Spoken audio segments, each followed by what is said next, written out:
Exercício 1. Então, nós vamos dar continuidade ao exercício anterior da aula passada. Então, aqui nós também temos a reação do cloreto de trifenilmetano, trifil A, mais o metanol, que está em excesso, certo? E agora nós vamos analisar esses dados utilizando o método diferencial, não o integral mais. Então, aqui a gente tem, a equação e os dados coletados experimentalmente no reator batelado. A concentração inicial, tanto do metanol quanto do trifenil, é de 0,5. E ele pede, então, que a gente determine a ordem da reação. Vocês estão vendo? Na aula passada, ele me falou assim, olha, veja, prove se a ordem é 2. Eu estou te fornecendo, eu te forneci o valor da ordem e eu quero que você prove. Então, ele nos deu a suposição. Aqui não. Aqui ele só está me falando, ó, determine a ordem da reação com relação ao cloreto de trifenilmetano, com relação ao A. Na parte 2, ele falou assim, olha, eu fiz uns experimentos separados e eu percebi que a ordem da reação do metanol é de primeira ordem, então CB igual a 1. Então, ele nos pede para que a gente calcule a constante específica da velocidade da reação. Então, ele quer o nosso K. Vamos lá? Então, nós vamos considerar aqui, fazer a mesma consideração que nós fizemos na aula passada, nós vamos considerar que o C de B está em excesso. Então, meu menos RA vai ser quem? Vai ser K' C de A elevado a alfa, onde K' vai ser o K da reação vezes o C de B, certo? Primeira coisa, vocês vão lá pegar a equação do balanço molar do reator batelada, fazer todas as considerações e vocês vão chegar que para volume constante, D de C de A sobre dt é a mesma coisa que menos RA. Vou substituir esse RA que eu acabei de determinar, que é uma pseudo, ordem alfa, que eu não sei qual é essa ordem alfa. Vou substituir aqui dentro da equação do meu reator batelado. Então, o meu menos D de C de A dt vai ser igual a quem? Vai ser K' C de A elevado a alfa, certo? Vamos fazer o quê? Vamos linearizar. Então, eu vou colocar ln em ambos os lados. Menos D de C de A dt igual. Temos aqui uma multiplicação. Então, em termos de ln, pela propriedade de ln, eu vou ter uma adição, ln de K vezes ln de C de A elevado a alfa. Segunda propriedade dos ln's, eu tenho aqui o exponencial, vai ser a mesma coisa que a multiplicação, então eu posso baixar ele para cá, Então ele pode cair para frente. Então vai ficar ln de menos D de C de A dt é igual a ln de K' mais alfa ln de C de A. Lindo e maravilhoso. Vou determinar quem aqui? O meu alfa, certo? Vou determinar o meu alfa. Então, qual é o meu objetivo agora? Meu objetivo é achar quem é a derivada de D de C de A sobre dt. Vejam bem, eu tenho só tempo por concentração de A. Então, aqui eu já tenho, porque é ln de C de A. Vou abrir outra coluna de ln de CA. Mas quem eu preciso determinar agora? Eu preciso determinar ln de menos D de C de A sobre dt, certo? Então, vamos lá? O primeiro método, então, que nós vamos utilizar para determinar a derivada, o D de C de A dt, vai ser o método gráfico, certo? Então, no método gráfico, a primeira coisa que nós vamos calcular vai ser o delta de C de A dt sobre o delta de t. O delta, então, vamos fazer aqui no cantinho delta de C de A sobre delta t, vamos fazer para o ponto 1 e para o ponto 2. O ponto 1 e para o ponto 2. Então, nós vamos pegar lá o ponto 1 e o ponto 2, bem lindos. O delta é sempre a variação final menos a inicial, certo? Então, nós vamos ter final, que vale 38, menos a inicial, que vale 50, na linha do C de A, dividido pelo ΔT, que vai ser 50 menos 0. 50 menos 0. Isso daqui vai fornecer o valor de 24 vezes 10 a menos 4. Já joguei o 10 a quarta aqui, para a gente não ficar trabalhando com esse monte de zero. Então, entre o ΔT, o delta C de A sobre ΔT entre os pontos 1 e o 2, vai ser 2,4. certo? Agora, vamos fazer entre o ponto 2 e o ponto 3. Vamos fazer o delta do ponto 2 e o ponto 3. Ponto 2 e o ponto 3. O delta de C de A dt desse ponto vai ser final 30,6 menos o inicial, que vale 38. Dividido por 100 menos 50. Então, 100 menos 50. Isso aqui vai nos fornecer 1,48 vezes 10 elevado a menos 4. Vocês perceberam? Antes eu peguei o 1 e o 2, fiz os deltas dele e deu 2,4. Agora eu peguei o 2 e o 3 e me forneceu o valor de 1,48. Então, vocês vão fazer isso para os demais pontos. Então, vocês vão pegar o ponto 3 e o 4, depois o ponto 4 e 5, o 5 e o 6, depois o 6 e o 7. E os valores serão... Então, após vocês calcularem o delta C de A sobre o delta T, vocês vão ter, a cada duplinha, vocês vão ter, então, um valor correspondente. O método gráfico, então, o que nós vamos fazer? Nós vamos graficar quem? Os T's, a temperatura, os intervalos de temperatura correspondentes a cada delta C de A sobre dt, certo? Cada um. Porque a cada intervalo entre 50 e o ponto zero, eu vou ter uma altura de 2,4 no eixo y, né? E entre os pontos 100 e 50, eu vou ter uma altura no eixo y de 1,48. Então, eu vou começar a construir o meu gráfico como se fosse vários histogramas, certo? Que vai ficar assim. Coloquei os eixos, coloquei o eixo, então, aqui nós vamos ter o eixo do delta C de A sobre o delta T, e aqui o eixo da o eixo do tempo. Então, a primeira coisa que nós vamos fazer os nossas barras, né, o nosso histograma. O primeiro ponto, 2,4, ele está no intervalo de qual tempo? Ele está no intervalo de tempo de 0 a 50. Então, no intervalo de 0 a 50, eu vou subir o meu gráfico. Nossa, vocês imaginem que isso aqui está reto, tá? Subir o meu gráfico e eu vou até 2,4. Então, eu vou lá, vocês vão fazer no papel milimetrado, certo? Até o 2,4, subir o meu primeiro histograma, certo? Beleza.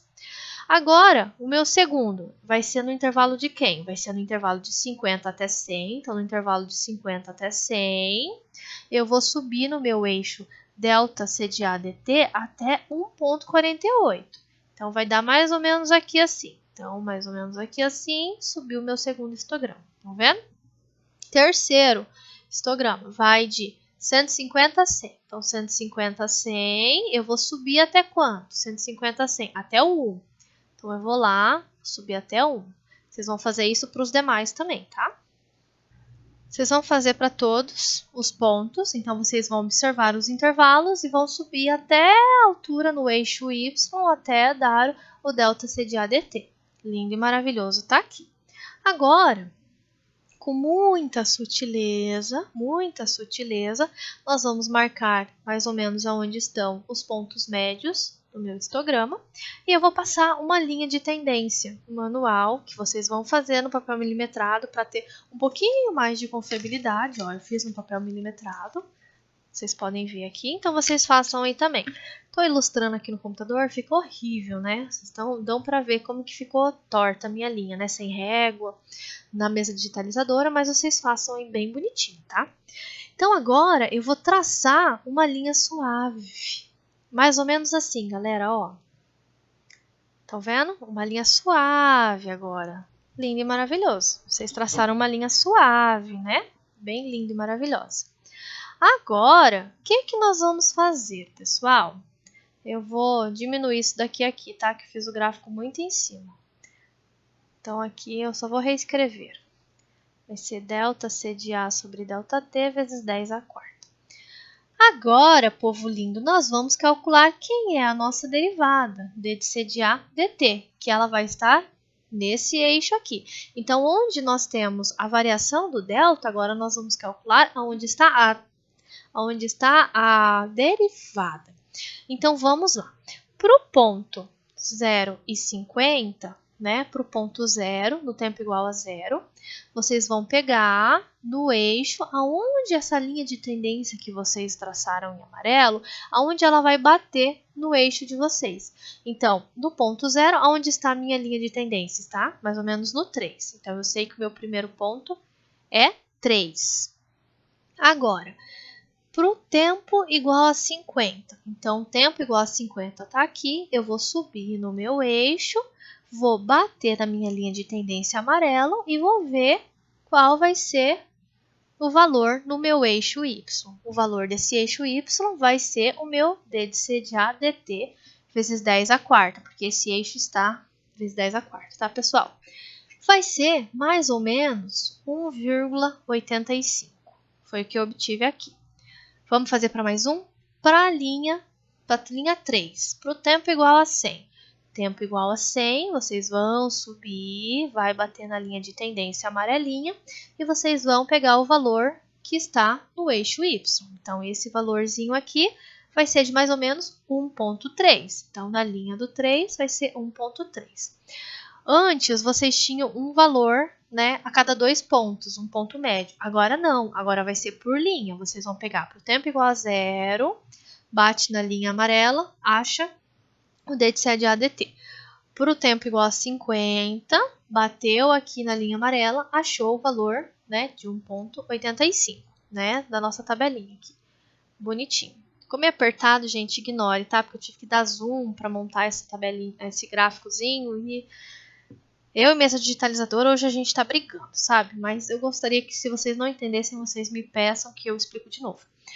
Aí, agora vamos fazer para a linha do 150. Linha do 150, vocês subiram, bateu na linha amarela, e vocês vão ver o correspondente no eixo Y. O correspondente, então, vai ser 0,85. Vocês vão fazer para os demais pontos, que vai dar 0,85, 0,70, 0,5 e 0,3. Meus valores deram um pouquinho diferentes do Fogler, o de vocês provavelmente vai dar um pouquinho diferente do meu, porque é muito subjetivo ainda, né? É na mão. Então, mais ou menos isso. Então, eu calculei, olha que lindo, pessoal, D de CDA dt pelo meu método gráfico. Então, vocês vão lá no Excel ou qualquer outro programa que vocês tiverem. Então, aqui eu tenho a minha equaçãozinha.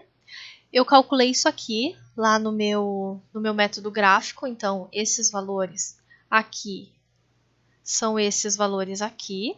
O que eu vou fazer? Eu vou fazer ln de CDA dt, né? Lembre-se que o nosso eixo y está multiplicado por 10 à quarta. Então, eu tenho aqui, bem lindo e maravilhosamente, peguei e fiz o ln disso aqui que eu tinha obtido. Então, o ln e fiz também o ln de CDA. Aqui o CDA, o meu eixo do meu CDA está multiplicado por 10 à terceira também, tá?